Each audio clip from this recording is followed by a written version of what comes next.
Place one end piece on the edge of the tabletop. Use a drill to secure both end screws and then the middle ones.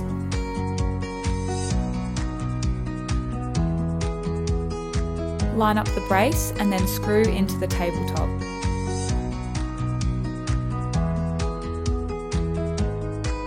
Do the same to the other side of the table.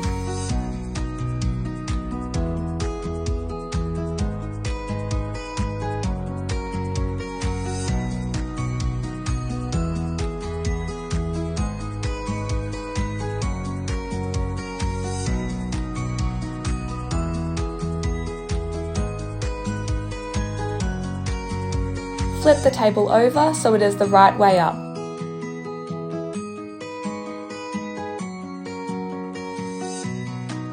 Place the benches securely on the beams, lining up the holes.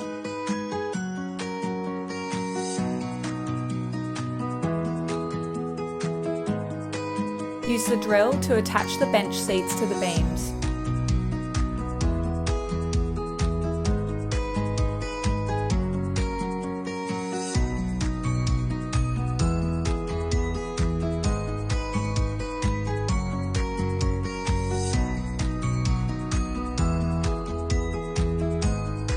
Use the last bolts to secure the braces to the ends.